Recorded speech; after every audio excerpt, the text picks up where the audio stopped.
Bora nesse novo cenário aqui, então, comparar várias características que eu pus aqui para a gente ver, ó.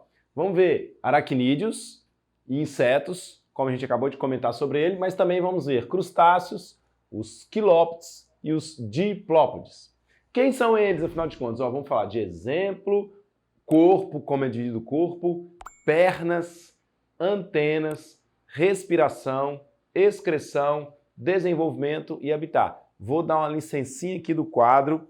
Olha só essa cena. Faz o seu print aí para que você faça essa tabela numa folha A3 de preferência. Construa essa tabela numa folha A3 e pregue no seu guarda-roupa para você sempre estar vendo isso aí, beleza? Olha só, vamos então ver algumas diferenças? Começando, vamos aqui ó, por coluna. Aracnídeo, galera. Aranha, escorpião, carrapato. Como que é dividido o corpo dele? Encefalotórax e abdômen. Os insetos, como formiga, abelha, besouro, grilo, o corpo já é dividido em cabeça, tórax e abdômen. Os crustáceos, que é camarão, siri, lagosta, que vive tudo ali na água, ambiente aquático, eles apresentam também cefalotórax e abdômen. Os quilópodes, como por exemplo lacraia, cabeça e tronco. E os diplópodes, que é o piolho de cobra, apresenta também cabeça e tronco. Como que é com relação às pernas nesse comparativo aqui, ó? Lembra? Aracnídeos, 4 pares, insetos, 3 pares, e agora, os crustáceos eu pus variável. Por quê? Porque tem aqueles que apresentam 3 pares, 4 pares, 5 pares, 6 pares, então varia muito.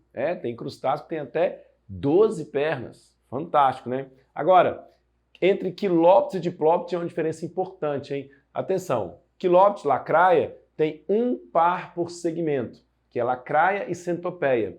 Já o piolho de cobra, ele tem 2 pares por segmento, ok? Então tem muito mais perna os diplópodes, por isso o nome diplópode.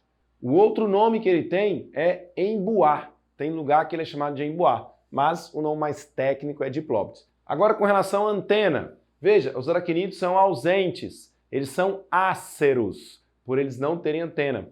Já os insetos, eles apresentam 1 par, eles são díceros com relação ao número de antenas. E aí nós temos os crustáceos, siri, por exemplo, que tem 2 pares de antenas. Atenção, hein? Crustáceos tem 2 pares de antenas. E aí quilópodes e diplópodes também tem 1 par de antena. Também são díceros. Agora, com relação à respiração, esse é um ponto muito importante, hein? A respiração dos aracnídeos, ela é do tipo traqueal ou filotraqueal. Muitas aranhas apresentam uma estrutura que é um pulmão foliáceo, onde o oxigênio capturado é levado e ali é levado para a hemolinfa e distribuído. Nos insetos, não tem qualquer relação com o sistema circulatório. É um sistema traqueal total. O oxigênio é levado pelas traqueias até as células. Tem toda uma rede traqueal dentro do corpo dele.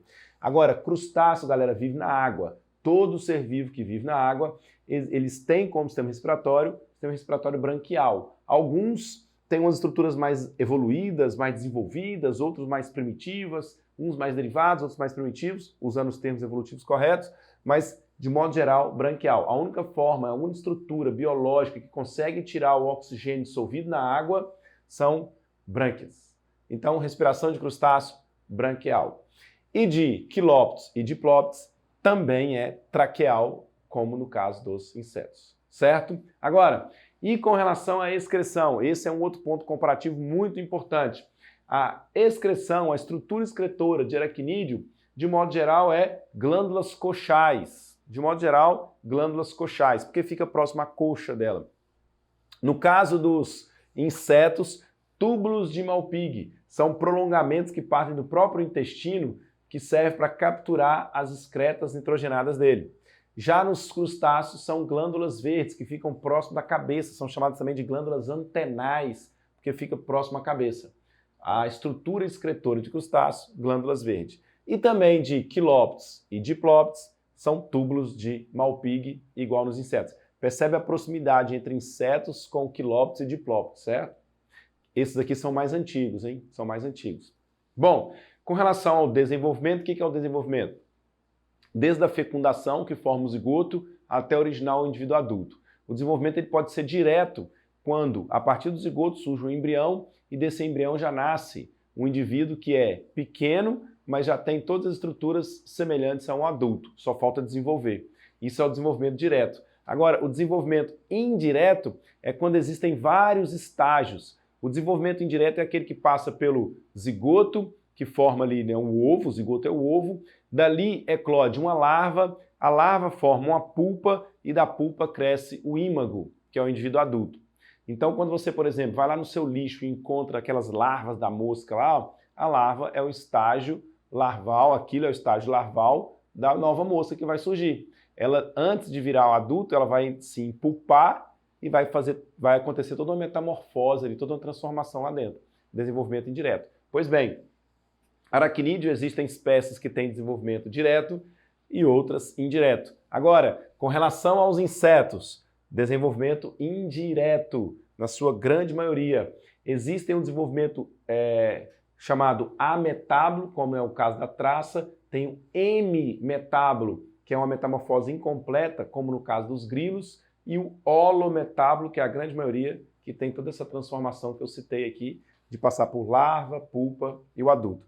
Agora, também é indireto no caso dos crustáceos, porém, os quilóptes e diplóptes apresentam desenvolvimento direto. Essa é uma diferença importante deles com relação a insetos. E por fim, senhoras e senhores, o habitat, onde é que esses organismos vivem, todos eles são terrestres, exceto os crustáceos que são aquáticos. Beleza? É muito bom você construir essas tabelas, porque ela te ajuda a lembrar esses pontos dentro da zoologia. Dá para você ver e fazer tabelas assim em diferentes pontos, diferentes estudos dentro da zoologia. Pode fazer isso, por exemplo, com o grupo dos vertebrados, pode fazer isso com o grupo dos invertebrados, trazendo as principais características dele e comparando. Eu trouxe hoje para vocês com relação a um filo de invertebrado, que é o artrópode. Beleza? Grande abraço para vocês. Gostando dessa aula, deixe seu comentário aí que eu gravo mais aula de zoologia. Até mais. Fui!